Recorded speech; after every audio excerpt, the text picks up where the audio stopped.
Cara menanam brokoli yang baik dan benar.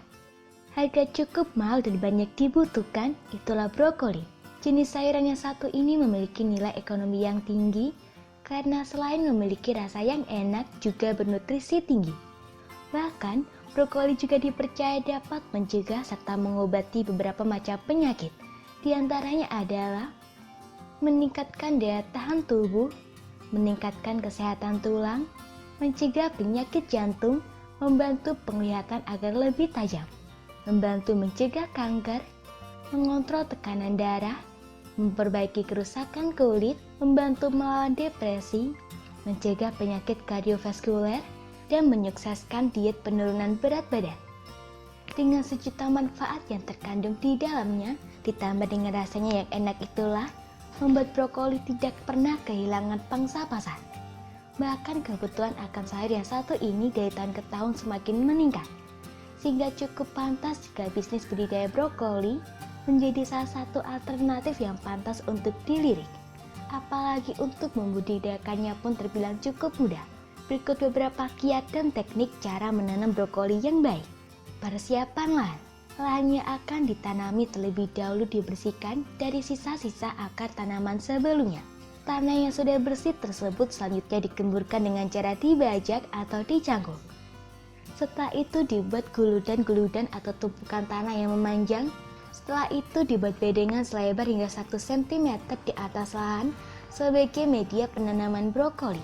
Tinggi ideal bedengan tersebut adalah sekitar 35 cm dengan jarak antar bedengan sekitar 40 cm.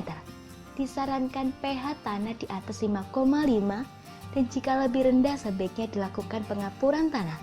Lahan yang telah siap tersebut kemudian diberi pupuk kandang dengan jumlah secukupnya sesuai dengan luas lahan.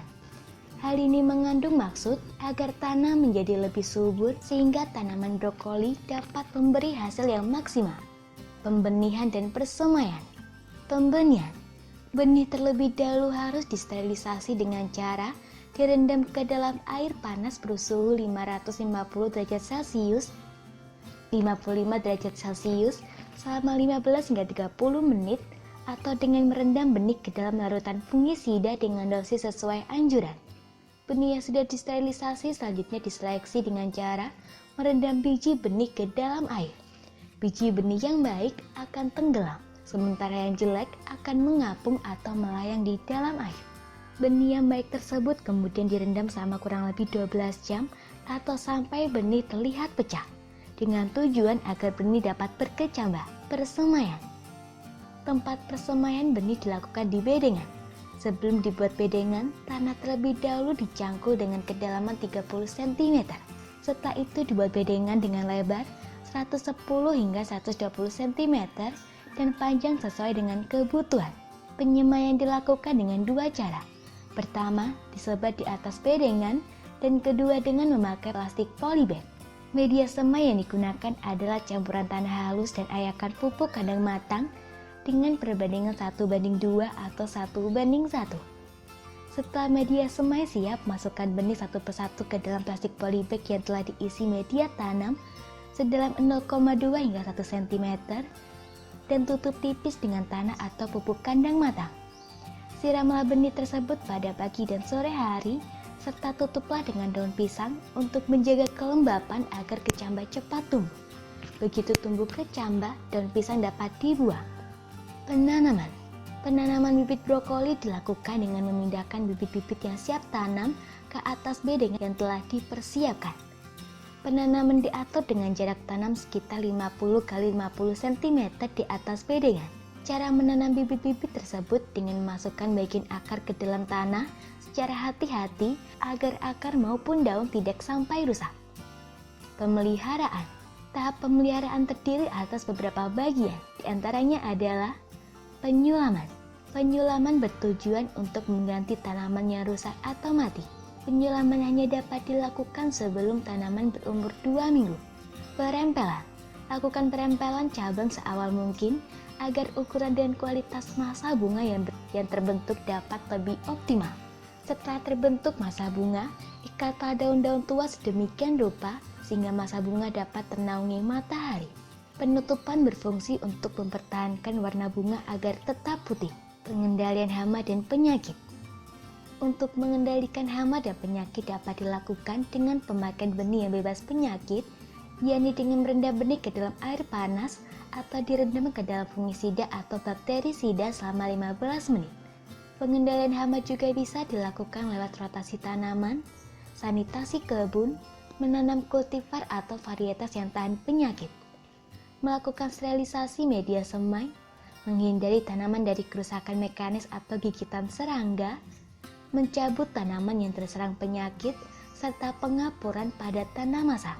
Sedang untuk mencegah serangan hama penyakit, lakukan penyemprotan pestisida meskipun belum ada gejala serangan hama. Penyemprotan tersebut dapat dilakukan setiap 2 minggu sekali. Penyiangan. Penyiangan pertama dilakukan pada 7 hingga 10 hari setelah tanam bersamaan dengan penggemburan tanah serta pemupukan. Penyiangan kedua dilakukan pada 20 hari setelah tanam dan penyiangan ketiga pada 30 hingga 35 hari setelah masa tanam. Ketika melakukan penyiangan dan penggemburan harus dilakukan dengan hati-hati dan jangan terlalu dalam supaya akar tidak rusak. Penyiangan baru dihentikan pada masa akhir pertumbuhan vegetatif, yakni memasuki masa pembungaan. Pemupukan tambahan. Pada umur 1 minggu, 3 minggu, dan 5 minggu setelah tanam, pupuk susulan diberikan di sekeliling tanaman sejauh 10 hingga 15 cm dari batang tanaman. Dosis pemupukan tersebut adalah 1 minggu setelah tanam, urea atau ZE 44 kg, TSP 93 kg, dan KCl 45 kg. 3 minggu setelah tanam, urea atau ZE 44 kg, TSP 93 kg, dan KCl 45 kg. 5 minggu setelah tanam, urea atau ZE 44 kg, TSP 93 kg, dan KCl 45 kg. Dosis tersebut dipakai untuk setiap 1 hektar lahan. Penyiraman atau pengairan. Pada fase pertumbuhan awal atau masa pembentukan bunga, kondisi tanah harus senantiasa dijaga agar tetap dalam keadaan basah. Untuk itu lakukan penyiraman seminggu 2 hingga 4 kali atau melihat kondisi tanah. Panen dan pasca panen. Pada saat masa bunga mencapai ukuran maksimal atau ketika tanaman brokoli telah berumur 55 hingga 100 hari, tergantung varietas dan kultivar tanaman, barulah brokoli bisa dipanen. Brokoli yang sudah dipanen selanjutnya diletakkan di tempat yang teduh sebelum dilakukan proses penyortiran. Sortir dilakukan berdasarkan diameter kepala bunga yang terbagi 4 kelas, yakni 30 cm, 25 hingga 30 cm, 20 hingga 25 cm, dan 15 hingga 20 cm.